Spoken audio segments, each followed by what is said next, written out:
하나님의 은혜는, 하나님의 사랑은 얼마나 크고 아름다운지요. 우리 영혼을 가장 윤택하게 하며 우리 영혼을 가장 부유케 하며 우리 영혼을 가장 행복하게 하는 우리를 향하신 하나님의 뜻과 계획과 소망이 내 영혼 앞에 펼쳐져 있고 부르시고 기다리시는 걸 생각할 때마다 무한 감사드립니다. 오늘 또 부활의 참다운 의미와 뜻을 깊이 우리 영혼 속에 깨우쳐 주시고 내 영혼으로 더욱더 부유케 해 주옵소서. 예수님 이름으로 기도드립니다. 누가복음 20장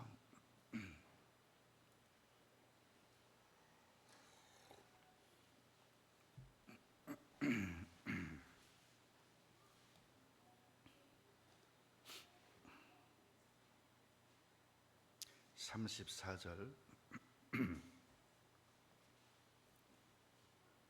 예수께서 이르시되 이 세상의 자녀들은 장가도 가고 시집도 가되 저 세상과 및 죽은 자 가운데서 부활함을 얻기에 합당히 여김을 입은 자들은 장가가고 시집가는 일이 없으며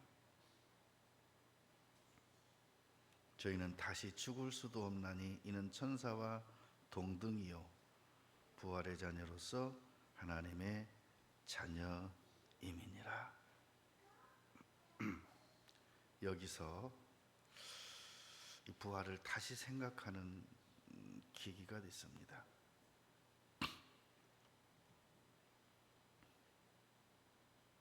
이 세상에서는 결혼한다고 그랬어요. 그런데 35절에 보면 저 세상과 및 죽은 자 가운데서 부활함을 얻기에 합당히 여김을 입은 자들은 이렇게 나와 있어요.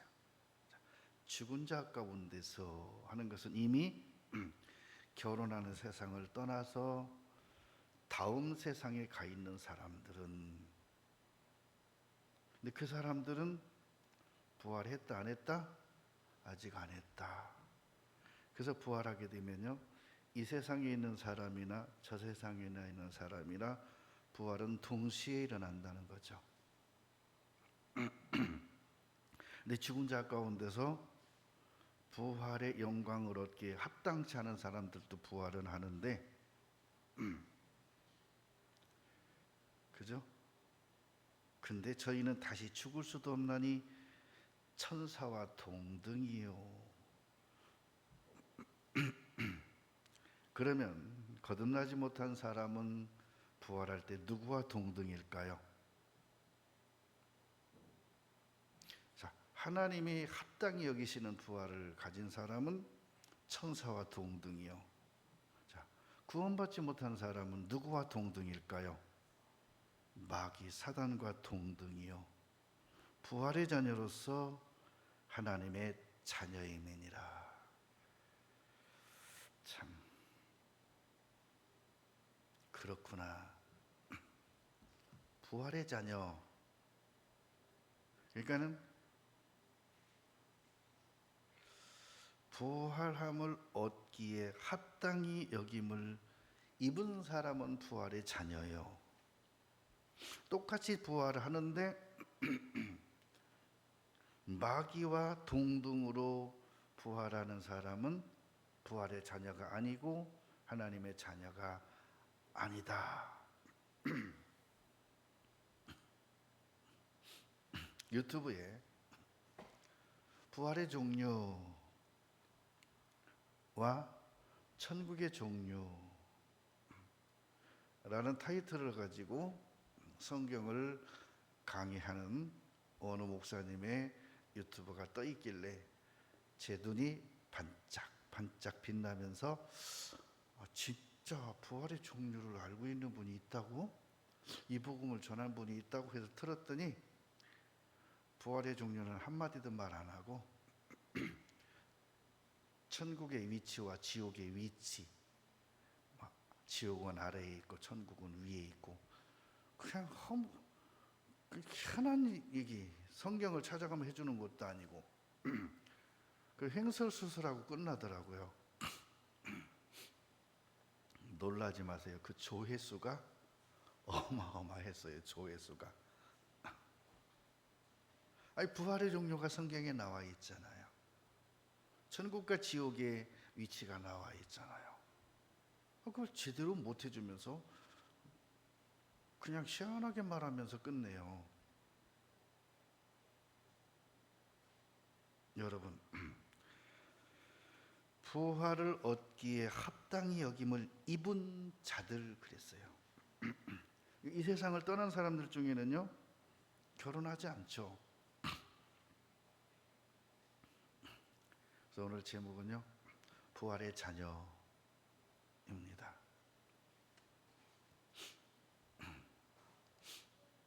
자, 고린도전서 15장.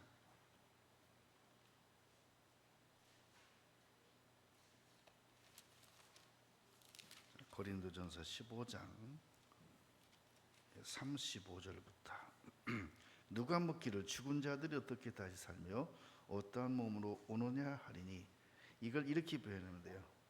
부활에는 어떤 종류가 있습니까? 이렇게 물었다고 이해해 보셔요. 부활은 어떤 부활? 부활의 종류는 몇 가지입니까? 이렇게 물었다면은, 어리석은 자여, 너의 뿌리는 씨가 죽지 않으면 살아나지 못하겠고, 첫째 부활에 참여하는 자는 이미 죽은 자들,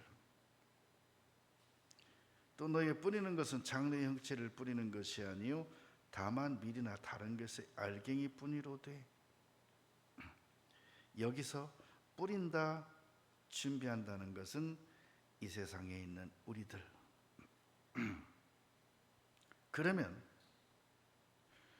이미 이 세상을 떠난 사람과 현재 이 세상에 남아서 씨 뿌림을 받는 사람 두 종류가 있는데, 이들이 부활하는 종류에는 네 가지가 있다. 근데 하나님이 그 뜻대로 정해주신 대로 저에게 형체를 주시되 각 종자에게 그 형체를 주시느니라. 그럼 어때요? 죽은 자들은 이미 뿌려서 열매가 있는 자들이고, 우리는 현재 뿌림을 받고 성장하고 있고 꽃을 피고 있고 열매를 맺고 있는 사람들인데, 그 각 씨에게 주시는 형체는 부활의 종류다.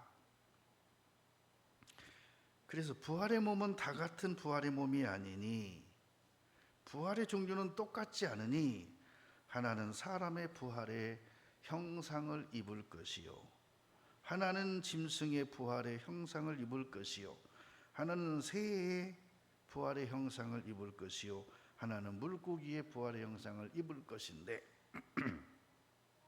여기서 부활하기에 합당히 여김을 입은 자들은 사람의 육체요, 짐승의 육체요, 새의 육체요 해서 세 가지 부활의 종류를 사람들이 종류별로 얻을 것인데, 너는 어느 종류냐 하는 것은 굉장히 중요한 겁니다. 그리고 마지막으로 하나는 물고기 육체라.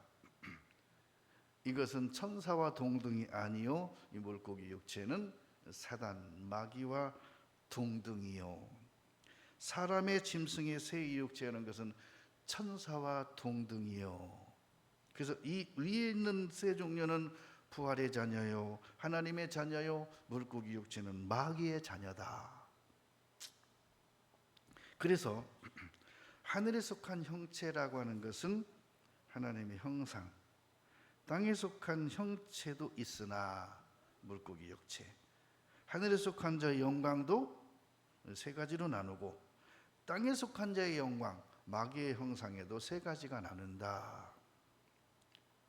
해의 영광도 다르며 달의 영광도 다르며 별의 영광도 다른데 별과 별의 영광이 다르도다 하면서 이렇게 말했어요.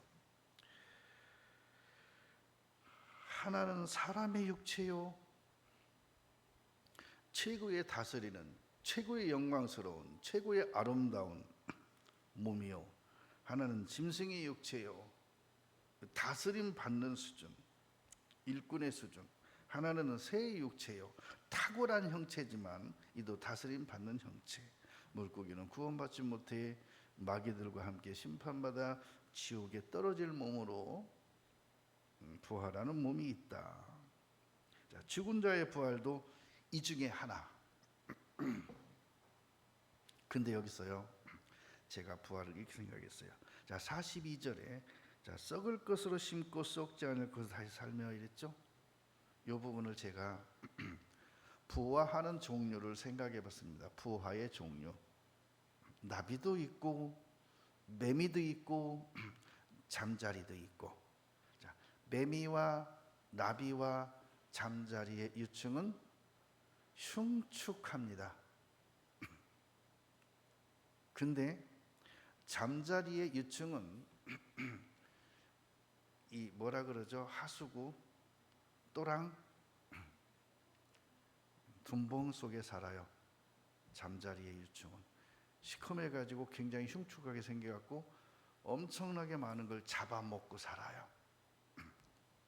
그래서 얘네들이 그렇게 잘 먹어야 되는 이유는 건강한 잠자리로 부화하기 위해서 열심히 먹습니다. 뭘 먹어요? 썩을 걸 먹어요. 그러면 그들이 먹었던 그 시궁창에서 먹었던 음식은 유충 때 먹는 것이지 잠자리로 부화하고 나면은 그런 거 안 먹어요. 욕된 것으로 심고 영광스러운 곳에서 살며 나무 이파리를 갉아먹는 유충은 뭘로 부화하냐면 나비로 부화해요. 근데 신기하죠? 잠자리는 알을 어디에 깔까요? 물, 둔봉에다 알을 깝니다. 그래서 둔봉 무리애가 얘네들이 꼬리를 탈랑탈랑 하면서 날아다니는 거 봐죠. 그게 알 까는 거예요. 나비들이 우리가 심어놓은 채소에 막 날아다니면서 앉았다 갔다 앉았다 그러죠. 왜 그런지 아세요? 거기다 알 까는 거예요. 나비 이뻐하지 마세요. 나한테는 나비가 왼수예요. 걔네들이 앉았다 가면 거기가 벌레가 어마어마하게 빠글빠글하게 다 갉아먹어요. 걔네들은 그거 먹어요. 근데 부화하고 나면 꿀 빨아먹어요. 육의 몸으로 심고 신령한 몸으로 다시 사나니 육의 몸이 있은 적도 신령한 몸이 있느니라. 유충이 있었으면 유충은 반드시 부화해서 잠자리가 될 것이고 나비가 될 것이고 매미가 될 거라는 거예요. 자, 그러면 잠자리 유충과 나비 유충과 매미 유충이 뭘 먹고 살까요? 아시는 분? 자, 나비 유충은 채소를 갉아먹는 거 알아요. 잠자리 유충은 둔봉 속에서 저기 뭐죠? 그 모기 유충 같은 거 잡아먹고 조그만 물고기도 잡아먹더라고요. 근데 매미 유충은 뭐 먹는지 아세요? 매미 유충은 뭐 먹어요? 네? 매미 유충은 군뱅이인데 군뱅이가 수액 먹는 거 봤어요? 군뱅이는요, 썩은 흙, 나뭇잎이 썩어서 흙에 묻혀갖고 거의 흑화된 거, 그걸 먹어요. 나무나 풀이나 이 모든 것들이 땅에 묻혀서 썩어가잖아요. 그래갖고 거의 다 썩어서 이제 거의 흑화된 상태, 그걸 속에서 파고 다니며 먹어요. 그러니까 그 세 가지를 제가 볼 때 이랬어요. 자, 썩을 것으로 심고 군뱅이가 유충이 먹는 것이다. 욕된 것으로 심고 물고기 속 저기 둔봉 속에서 잡아먹는다. 약한 것으로 심고 채소를 먹고 나비로 부화한다. 그래서 그랬어요. 여기서 죽은 자의 부활도 이와 같으니 썩을 것으로 심고 썩지 않고 다시 살며 욕된 것으로 심고 영광스러운 다시 살고 약한 것으로 심고 강한 것으로 살고 육의 몸으로 심고 신령한 몸으로 한다 하는 것은요, 이와 마찬가지로 위에 세 종류, 썩을 거, 욕된 거, 약한 거, 하듯이 우리 사람은 먹는 것만 갖고 살진 않아요. 얘네들은 먹는 걸로 끝나요. 그러나 우리는 밥도 먹고 뭣도 먹어요?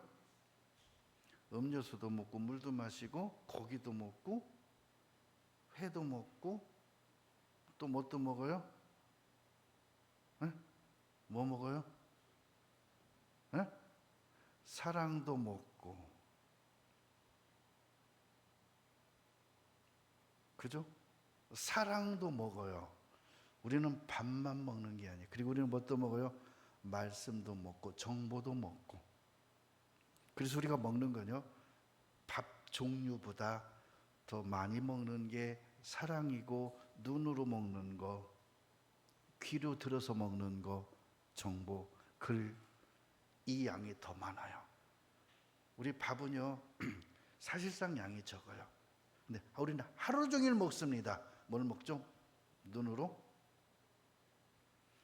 하루 종일 먹습니다. 사장님의 사랑도 먹고, 동료들의 사랑도 먹고, 간신도 먹고, 정도 먹고.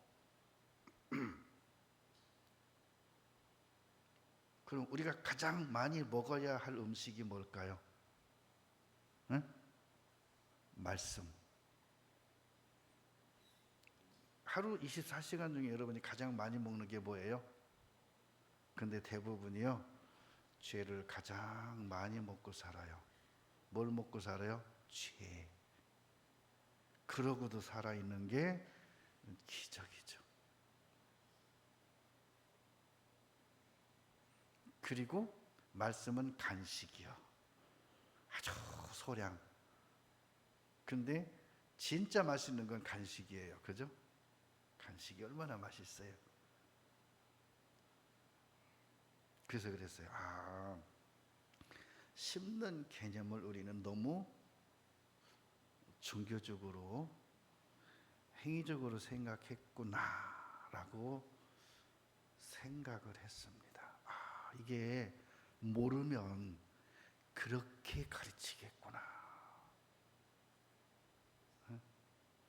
자, 썩을 것으로, 욕된 것으로, 그죠? 약한 것으로, 육의 몸으로 라는 의미를 우리는 너무, 그래서 그랬어요. 육의 생각은 하나님과 원수가 된다. 그러니까 부활하기에 합당히 함을 여김을 받은 사람들은 무엇을 많이 먹고 살아야 되냐면은 말씀. 제가 정확하게 38마리를 병아리를 부화시켰습니다. 종류별로. 조금 시간차는 있지만 나중에 커서 모이를 마음대로 먹고 물을 마음대로 먹고 활동할 수 있어서 제가 한 곳에 다 갖다 놨어요.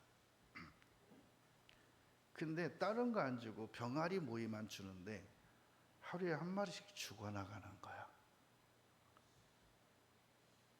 그래서 얘네들 어떻게 하면 좀 건강하게 살고 싶을까 하는 통에 이혜리가 먹으려고 우유를 사놨는데 안 맞아서 닭주라고 개주라고 나한테 보내온 우유통이 있어요. 분유.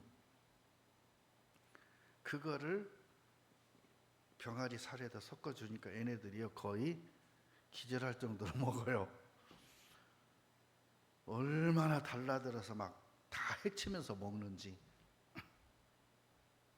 그 애들이요 갑자기 기운이 팔팔이 나고 굉장히 애들이 막 빠릿빠릿해졌어요. 근데도 한 2, 3일에 한 마리씩 또 죽어가더라고. 왜 그런가 하고 자세히 봤어요. 그랬더니 얘네들이 변이 물 수준이야. 더우니까 모이보다 물을 많이 먹으니까 얘네들이 설사병처럼 생기니까 잘 먹어도 어리잖아요. 거기다 비 한 번 오고 나면 막 2마리씩 죽는 거야. 저체온증으로. 하고서 물에다가 서화제를 섞어줬더니 그 다음부터 안 죽더라고. 그래서 썩을 것으로 심고 욕된 것으로 심고 약한 것으로 심고 육의 몸으로 심고에 대해서 종류별로 자기들에게 맞는 것을 먹지만 육의 몸으로 심는 우리는 뭣도 먹어야 된다?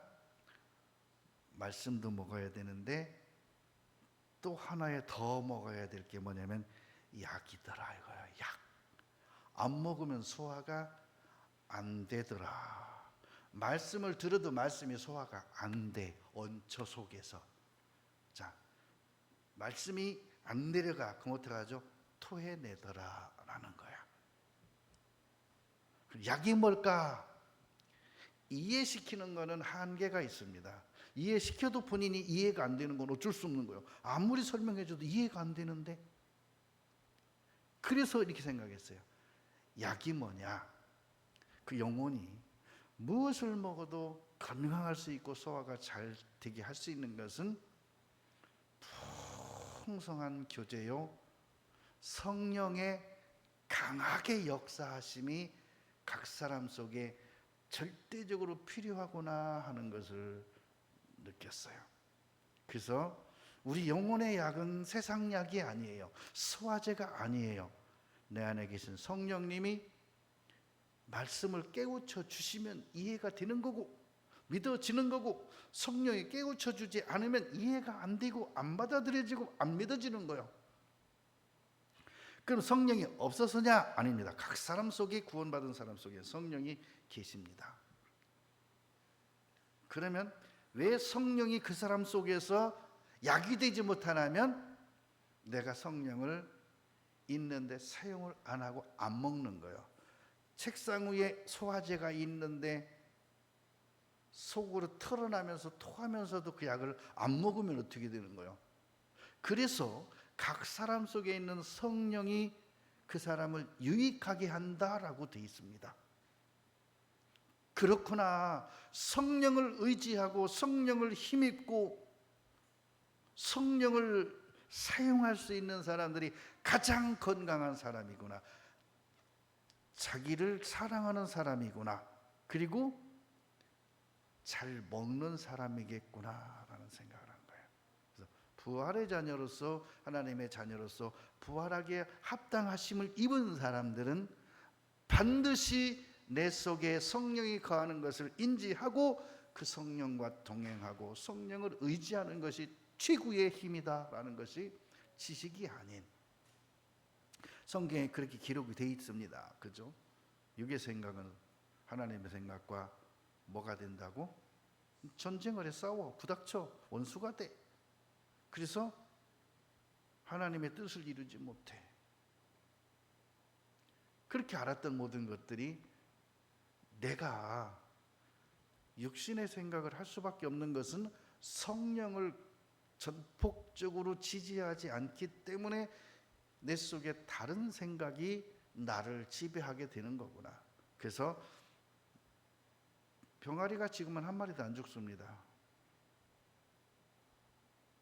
그러게 얘네들이요, 소화가 잘 안 되고 힘들 때는요, 겉으로 볼 땐 잘 먹어요. 근데 내가 가면 도망갑니다. 요즘은요, 내가 문 열면 나한테 막 달라들어요. 이상하죠? 그전에 문 열면 다 저리 도망가요. 요즘 문 열면 앞으로 달라오니까 밖으로 나오면 돌아다니면 놓치잖아요. 얼마나 빠른지. 그래서요, 문 열기 전에 밑에를 발로 툭툭 차가지고요, 조금 열고서 애들을 막 저리 밀어넣고서 그러고 연다니까요. 사려주려고. 그래서 겉으는 건강해 보여도 속이 안 좋으면 주인을 멀리 하더라니까, 병아리도. 근데 기분 좋고 똥 잘 싸고 잘 먹고 포닥포닥하고 서로 지네끼리 또 싸우는 녀석도 해요. 그런 애들은 내가 문 열면 나한테 달라와요. 왜 교제가 기쁘지 못하고 하나님께 드리는 예배가 즐겁지 못하고 왜 내가 하나님을 찾아오는 이 길이 골고다 언덕처럼 사망의 엄청난 골짜기를 가는 것처럼 힘들까? 그러면서 그래요. 하나님 믿기 진짜 힘들다. 신앙생활이 이렇게 힘들어. 그런 사람들이 있었어요. 예전에 제가 볼 때. 괜히 믿었어. 괜히 구원받았어. 그런 사람도 봤어요. 왜죠? 속이 소화가 안 되니까. 그래서 그랬어요.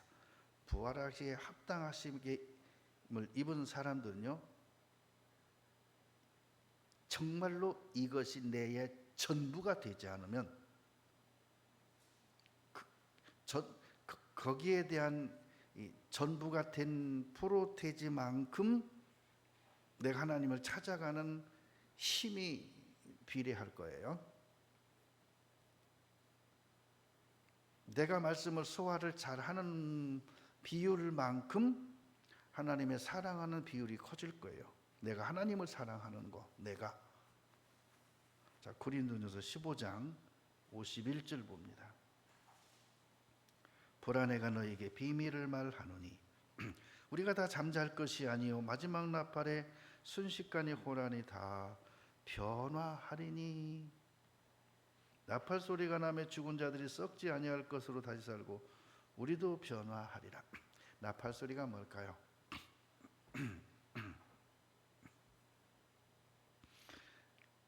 제가 이렇게 생각했습니다. 유충이 잠자리로, 나비로, 매미로 부화하는 것은요, 자기 스스로 부화하지 못하고 사람이 껍질을 벗겨주면 죽습니다. 근데 육의 몸으로 심었던 사람은 스스로 부활하지 못합니다. 누가 부활시키느냐? 하나님이 부활시키십니다. 아셔요? 병아리를 부화기에 넣어서 20일, 21일이면 부활할 애들은 다 깨고 나옵니다. 근데 살짝 깨놓고 못 나오는 애들이 있어요. 그럼 23일 그날 저녁 되기 전에 깨주지 않으면 앵크에서 죽어요. 근데 깨주는데 계란 껍질 까듯이 까져 죽습니다. 그렇게 깨는 거예요. 사람이 병아리가 깨나도록 도와주는 건 어떻게 되냐? 얘들이 깨나오는 과정에 계란 껍질이 깨지는 모양이 있습니다. 그렇게 깨주면 살아요. 얘네들이 껍질을 깰 때요, 팍 깨고 나오는 게 아니에요. 껍질을 이렇게 돌아가면서요, 뭐가 이렇게 조순 것처럼요, 이렇게 깹니다. 그러고 이거를 딱 띄고 나와요. 그렇게 깨주고 놔둬야 돼. 이걸 벗겨버리면 얘 죽어버려요. 왜죠? 속에 있는 수분을 자기가 다 섭취하고서 나와야 돼요. 그러면 깨난 데 보면 속에가요, 물기가 거의 없어요. 다 흡수했기 때문에. 근데 내가 깨져, 속에가 물기가 많이 있고 아직 붉은 핏기가 있어요. 그 상태라면 얘는요, 뭘로 죽는지 아세요? 수분 부족으로 죽어요. 그래가지고 한 이틀 정도는 그 힘으로 살아가면서 속에 있는 노른자를 소화시키면서 그 다음에 힘을 얻어서 뭘 먹어야 되는데 힘을 얻을 시간에 힘이 없어서 죽는 거예요. 못 일어나고 뭐를 못 먹어요. 이틀 3일은 살아있다가 결국은 죽어요. 근데 얘의 특징은요, 하루 종일 삐약거려요. 삐약삐약. 아주 듣기 싫어요. 근데 건강한 애들은 삐약거리잖아요. 태어나자마자요, 자고 뭐 있는가 막 뭐 찍어 먹으려고 그러고. 근데 힘이 없어 못 일어나는 애들은요, 고개만 들고 삐약삐약 하지. 엄청 시끄러워요. 그러다가 죽어요. 그래서 그랬어요. 부활하기에 합당하심을 입은 자들은 하나님이 부활시켜 주는 거구나. 그때 내가 어떻게 심어서, 어떻게 뿌려서, 내가 어떻게 열매를 맺어서 그렇게 됐다면 그 열매에 맞게 부활시켜 주신다. 이것이 성경에 기록된 부활이었습니다. 히브리서 12장입니다. 12장 22절에 찾아놓으시고요. 여러분, 요즘에 제 말씀이 조금 쉽게 들리죠? 그러지 않아요? 어려워요, 아직도? 아직도 제가 좀 더 많이 이렇게 깨달아야 되는데 깨달음이 내가 부족하면 여러분이 듣기 어렵고 내가 좀 더 쉽게 깨달아서 전하면 여러분도 쉽게 들릴 거예요. 그러니까는 그러잖아요. 애기들이 어른 말 못 알아듣잖아요. 그럼 어른들이 애기가 알아듣게 말하죠. 표정과 이 억양과 그것까지도 애기한테 맞춰서 말해. 그랬죠. 이러죠. 어른한테 그러면 누가 좋아합니까? 무단한 거냐고 그러지. 뭐 그랬어. 잘했어. 그러면 애는 좋아하죠. 어른이 그러면요 기분 나쁘죠. 그랬어요. 신앙이 어리네, 신앙이 성장하네 할 때 하나님 말씀이 그렇다 그러잖아요. 어린아이가 들어도 어렵지 않고 노인애가 들어도 식상하지 않고 그게 하나님 말씀이래잖아요.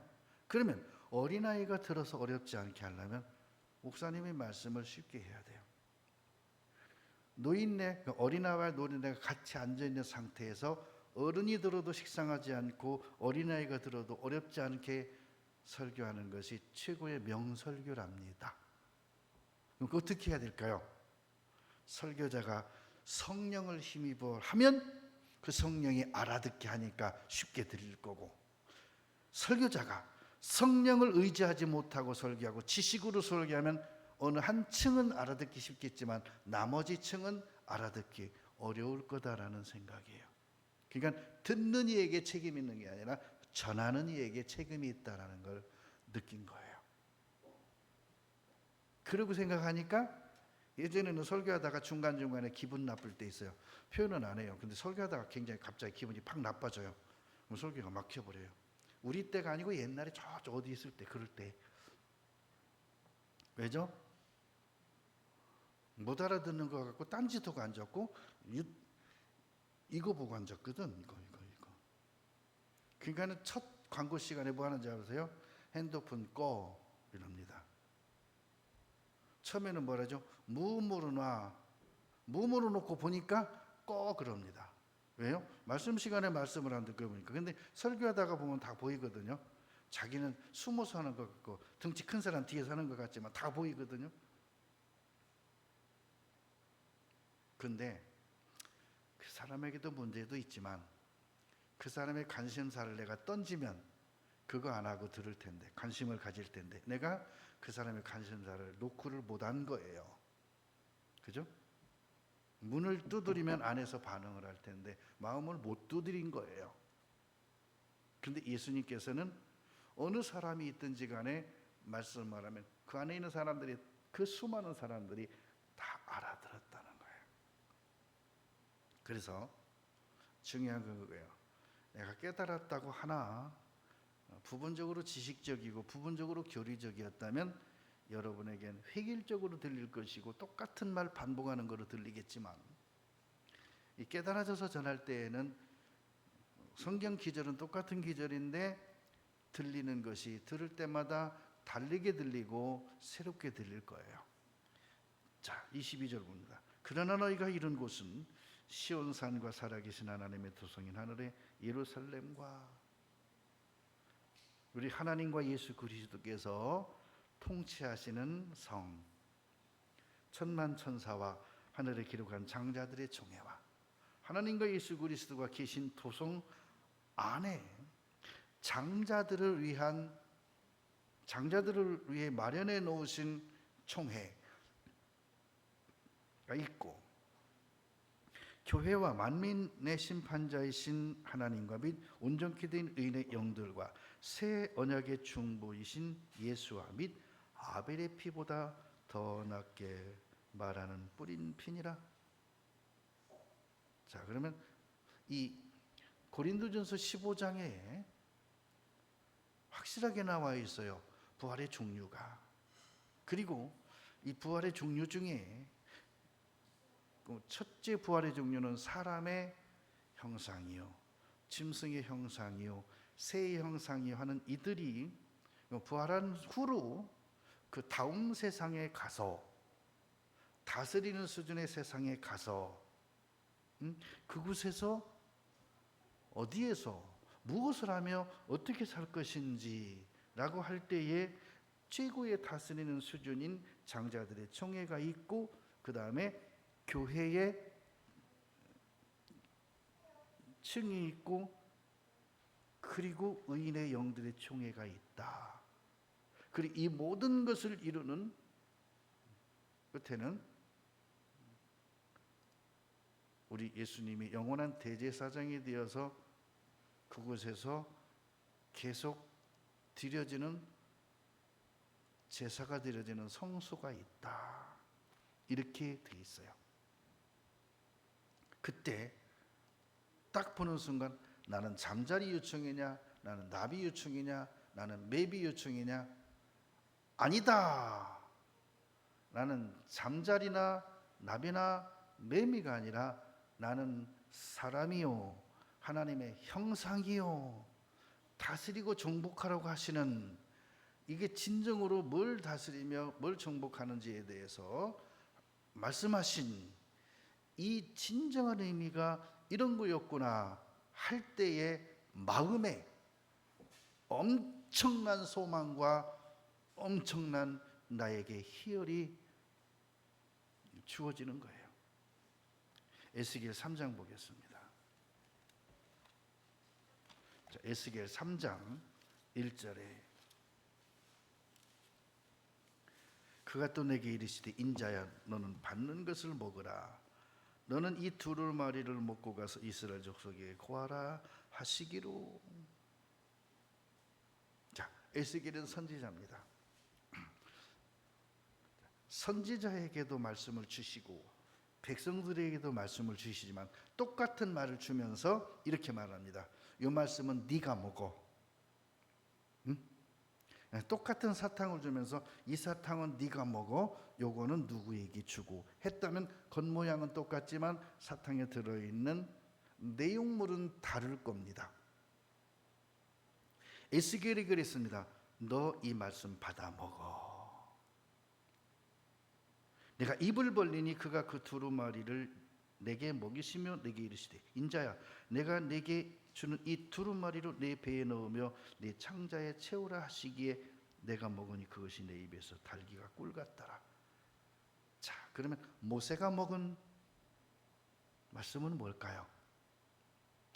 모세는요 돌비에 기록된 말씀을 자기 마음판에도 새겼어요. 그걸 먹은 거예요. 근데 백성들은 귀로 듣기만 합니다. 먹은 자와 듣는 자는 다르겠죠. 그러니까 모세는 먹었기 때문에 율법이 나의 능력이 되는 것이요, 듣는 사람들에게는 그것이 버거운 거예요. 다시 말씀드립니다. 부활의 영광이 먹은 자에게는 그게 힘이 되고 능력이 되고 소망이 되지만 듣는 자는 버겁습니다. 이루어야 될 것 같고 막 침례해 갖고 막 내가 취해야 될 것 같고 가나안 땅을 점령하듯이 막 해야 될 것 같고 먹으면 되는데,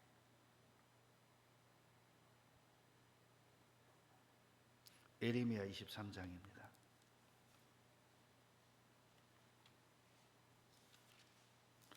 에레미야 23장 29절에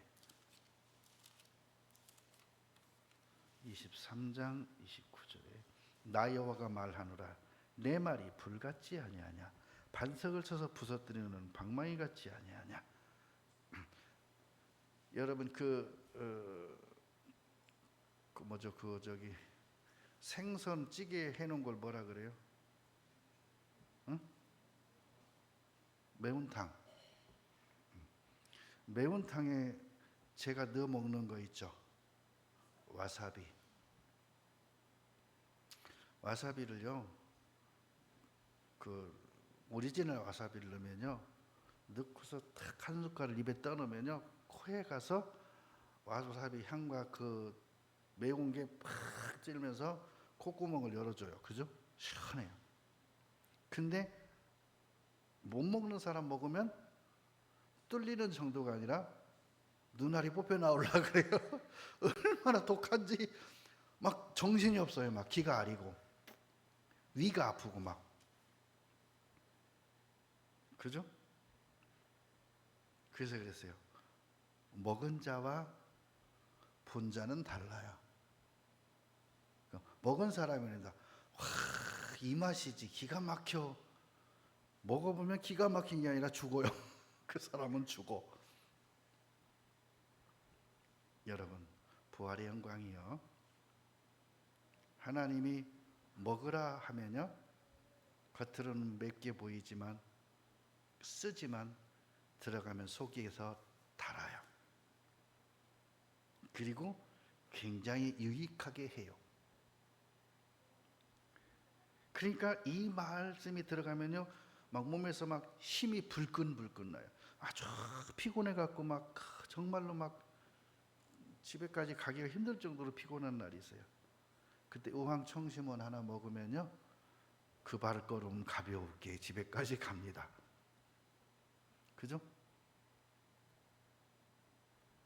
이상하게 아무것도 안 하고 있는데도 몸에서 식은땀이 쭉쭉 나면서 힘이 안 나요. 그때 청심환 하나 먹으면 식은땀이 싹 가시고 힘이 나요. 느끼죠? 여러분, 약속의 말씀이 여러분에게 양약이요, 여러분의 영혼을 소생케 하는 것이요, 이 말씀이 여러분의 소망이요, 여러분으로 하여금 독수리같이 날개치며 올라감같이 소년이라도 넘어지고 장장이라도 자빠지되 여호와를 앙모하는 자는 새 힘을 얻으리니, 이렇게 돼 있어요. 그러면서 그럽니다. 자, 부활의 자녀, 하나님의 자녀라. 로마서 8장 보겠습니다. 로마서 8장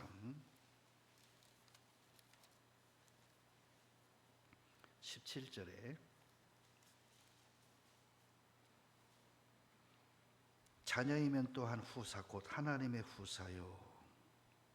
이걸요, 여러분이 부활의 자녀, 하나님의 자녀, 천사와 동등이요 그리스도와 함께한 후사니 라고, 이것을 16절에 성령이 친히 우리 영으로 더불어 우리가 하나님의 자녀인 것을 증거하시나니. 자, 내가 부활의 자녀요 하나님의 자녀요 천사와 동등이요 자녀이면 또한 후사 곧 하나님의 후사요 그리스도와 함께한 후사라는 것을 누가 내 영혼 속에 증거하시냐면 성령께서, 성령이 친히 우리 영으로 더불어 우리가 하나님의 자녀인 것을 증거하시나니, 내 영혼으로. 그러면 독수리 날개치며 올라감같이 새 힘을 얻는다라고 돼 있어요. 그러면서 뭐라 그러죠? 너가 하나님의 자녀, 부활의 자녀, 너가 하나님의 후사, 천사와 동능, 이런 것을 성령이 친히 증거하는데, 너를 그렇게 하나님이 택했고, 하나님이 너를 그렇게 지명했고, 하나님이 너에게 칭호를 주었노라, 이렇게 말해요. 무슨 칭호? 장자들의 총회에 내 이름을 택해서 지명해서 거기에 장자들의 총회에 내 이름을 기록해 놓고 장자들의 총회에 칭호를 너에게 주었노라. 누가? 성령이 내 영혼에게 증거하신다. 이사야 45장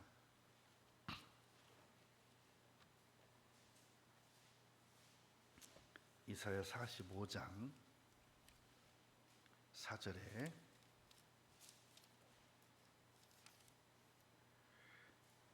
내가 나의 종 야곱, 나의 택한 이스라엘을 위하여 너를 지명하여 불렀나니. 내가 깜짝 놀랐습니다.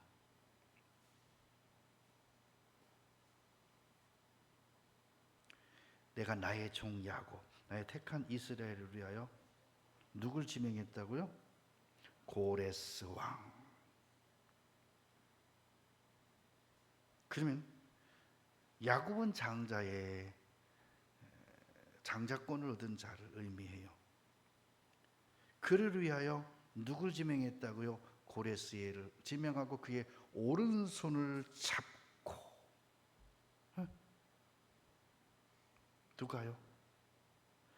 야곱을 택하신,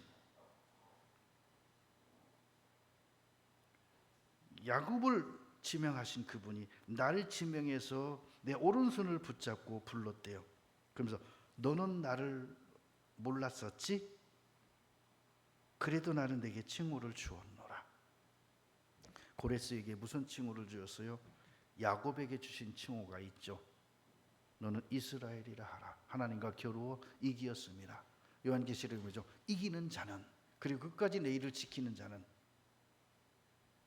만국을 다스리는 권세를 주리니. 그래서 고레스를 왕으로 세웠다라는 뜻이에요. 43장 1절입니다. 야곱아, 너를 창조하신 여호와께서 이제 말씀하시느니라. 와, 야곱아, 여러분의 이름을 넣고 한번 물어보세요. 너를 창조하신 여호와께서 이제 말씀하시며 이스라엘아, 너를 조성하신 자가 이제 말씀하시느니라. 너는 두려워 말라. 내가 너를 뭐 했어요? 값주고 샀으니 구속하였고 아들의 피로 너를 샀고 내가 너를 지명하여 불렀나니 너는 내 것이라.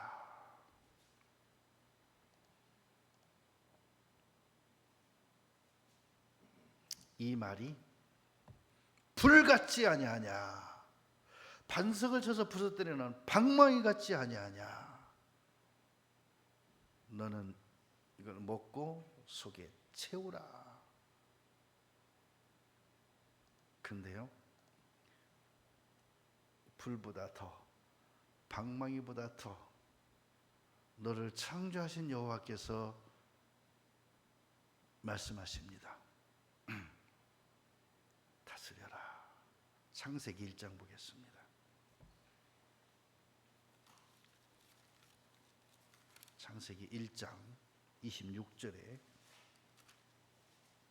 하나님이 가라사대 우리의 형상대로, 우리의 형상을 따라 우리의 모양대로 우리가 사람을 만들고 그로 바다의 고기와 공중의 새와 육축과 온 땅과 땅에 기는 모든 것을 다스리게 하자.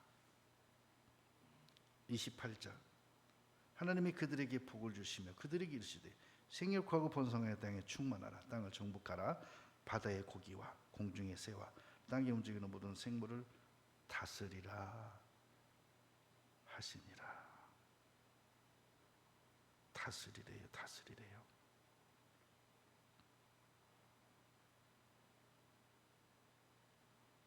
(2장 15절) 여호와 하나님이 그 사람을 이끌어 에덴 동산에 두사 그것을 다스리며 지키게 하시고. 그럼 물어볼게요. 에덴 동산에서 다스릴 게 뭐 있죠? 에덴 동산에 있는 모든 것이 하나님의 명령대로 알아서 움직이는데 다스릴 게 뭐 있죠? 지키라 그랬죠. 다스리고 지켜라. 뭘 지켜요? 다른 것들이 선악과 못 따먹게, 다른 애들이 생명과 못 따먹게. 이거 먹으면 죽어, 이거 먹으면 죽어. 그러면 아담과 하와에게만 먹지 말란 게 아니라 그 누구도 먹지 못하게 네가 지켜라. 고양이한테 생선을 맡기지. 지켜 그랬더니 홀라당 먹어버린 거하고 똑같은 거예요. 여기서 약속의 말씀을 먹으면 다스릴 수 있고 지킬 수 있는 거예요. 약속의 말씀은 누가 먹냐? 정과 욕심을 십자가에 못 박은 사람만 먹을 수 있어요. 아담과 하와는 정과 욕심이 잉태했어요. 십자가에 못 박지 못했어요. 욕심이 잉태한 즉 죄를 낳고 죄가 장성한 즉 사망을 낳느니라. 그래서 먹고 죽은 거예요.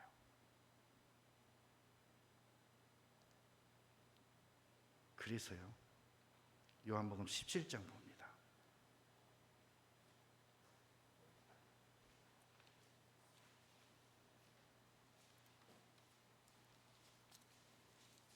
요한복음 17장 2절에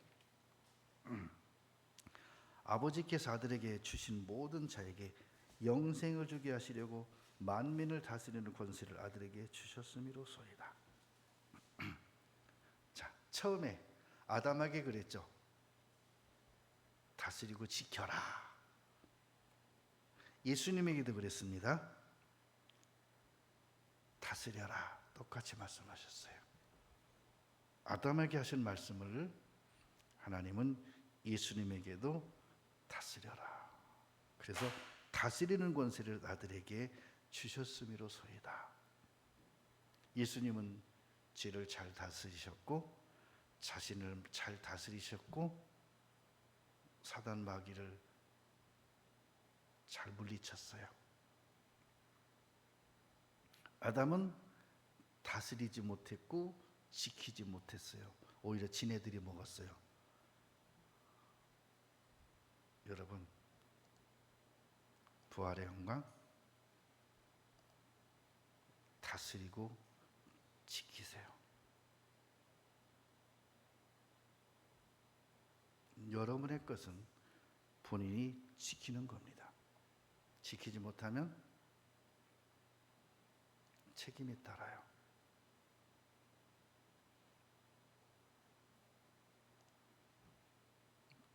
자, 다니엘서 7장입니다.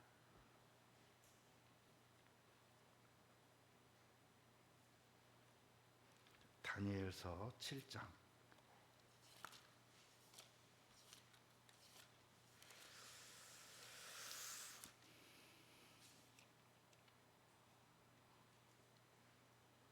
14절에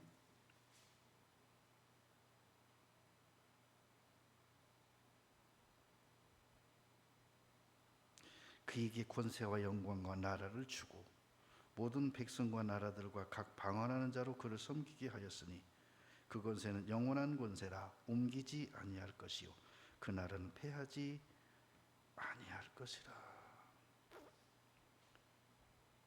바벨론 왕 벨사살 원년에 다니엘이 본 이상을 말하는 거예요. 근데 이렇게 말합니다. 그의 권세와 영광과 나라를 주고 모든 백성과 나라들과 각 방언하는 자로 그를 섬기게 하였으니. 그럼 어때요? 왕은 섬김만 받아요? 다스려야죠. 그 권세는 영원한 권세에 옮기지 아니할 것이요 그 나라는 패하지 아니한대요. 자, 이것은 우리가 앞으로 가서 영원히 다스리고 함께 통치할 나라의 예표입니다. 그래서 하나님은 그곳에서 영원한 옮기지 아니하는 나라, 영광, 권세, 능력을 주셨대요. 할 수 있도록 해주셨대요. 그래서 아담에게 에덴 동산을 다스리고 지킬 수 있도록 지혜와 능력을 준 거예요. 근데 거기에 욕심이 더하니까 잉태했고 죄를 낳은 거예요. 에베소서 1장입니다.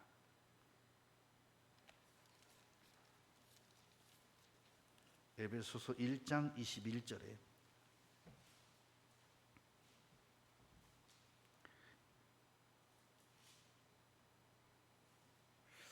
(20절) 봅니다. 그 능력이 그리스도 안에서 역사하사. 그 능력이 무슨 능력이죠? 하나님의 부활의 능력이 예수 그리스도 안에서 역사하사 죽은 자들 가운데서 다시 살리시고. 무슨 능력이? 부활의 능력이 하늘에서 자기의 오른편에 앉히사 모든 정사와 권세와 능력과 주관하는 자와 이 세상뿐 아니라 오는 세상에 일컫는 모든 이름 위에 뛰어나게 했대요. 왜 이렇게 하셨죠? 왜 이렇게 높이셨죠? 다스리게 하려고. 또 만물을 그 발 아래 복종하게 하셨고 그를 만물 위에 교회의 머리로 주셨느니라. 그래서 이 예수 그리스도로 더불어 우리는 그의 나라와 권세를 가지고 그곳에서 만국을 다스리게 되는 거예요. 만국을. 이게 부활의 속에 들어있는 하나님의 계획이고 여러분을 향하신 축복이고, 그랬죠? 아담과 하와에게 그들에게 복을 주시고 가라사대 다스리고 정복하라. 이게 복이에요. 우리의 복은 하나님 나라에서 부활의 영광을 가지고 장자들이 총회에서 그나 그의 나라와 의를 다스리는 거예요. 근데 이렇게 말씀하셨어요. 끝까지 그 일, 그 약속을 지키는 자라고 말했어요. 자, 요한계시록 2장 봅니다.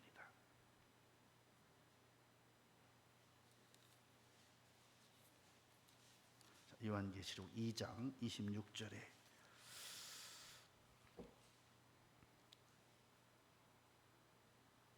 이기는 자와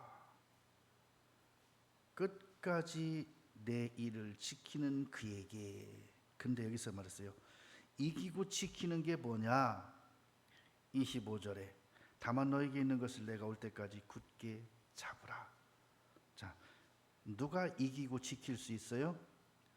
그분이 오실 때까지 약속을 잡으라는 거예요. 그럼 하나님이 에덴 동산에 오실 때까지 아담과 하와가 뭘 잡았어야 돼요? 약속을 잡으셨어야죠. 약속을 놓치니까 먹어버린 거예요.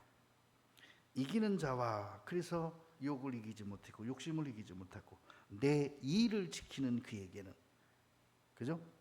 에덴 동산을 지키고 다스리라. 그러면 만국을 다스리는 권세를 주겠다. 근데 아담과 하와는 지키지 못했어요. 다스리지 못했어요. 히브리서 3장입니다.